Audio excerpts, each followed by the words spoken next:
First of all, is the border secure in your opinion, in the No. sheriff's opinion? No, the border is not secure. Harry Reid and New Mexico Senator Martin Heinrich have gone on the Senate floor and said the border has never been more secure.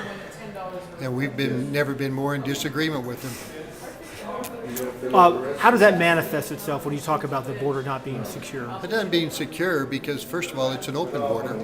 Not supposed to be, but it is.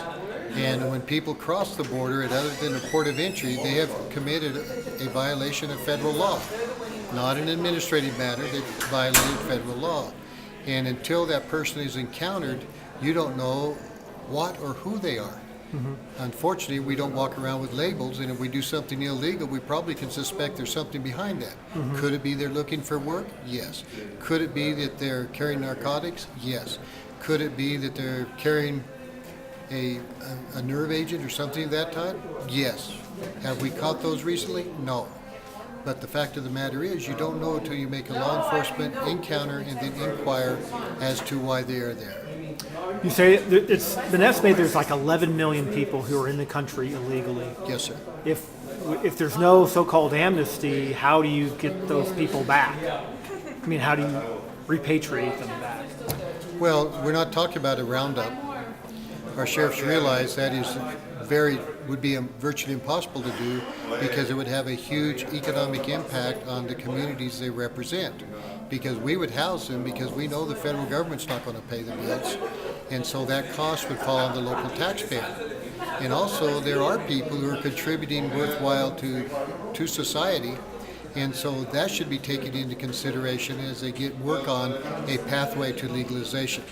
But it should not be a pathway to citizenship, because a pathway to citizenship would be like amnesty, where legalization gives you the right to serve well for 5 years and then apply for citizenship. And that's what we think should be done. We believe that the rule of law has process in effect, and that should be followed. And I took a look at some of these solutions. For example, the DNA sample, fingerprints, Yes, sir. iris scan. Yes, How much sir. would all that cost? Is that practical? It is very practical. And what you get is you get an identifier that is going to be as strong or stronger than fingerprints. You have not been intrusive. To do an iris scan, they just hold a camera type device up in front of your eyes. It's not intrusive. It's not even like fingerprints, and they have to fingerprint themselves. DNA is a simple swab in the mouth, and they can take that. Then you have the record. And this might only not help identify criminals, but it might identify people who get lost in the desert or people who are victims of crime that don't have identification with them. This serves a dual purpose. Where would all this information be stored? Well, we're hoping the federal government will pony up and do that. Some of that work is being done now, and we would expect that, like most crime records, they end up in the FBI eventually, and they've got more people than anybody, so let's get them working. Would it be expensive? When you weigh the expense versus the benefit, absolutely not. Because you are saving lives, you are identifying people later who are possibly criminals.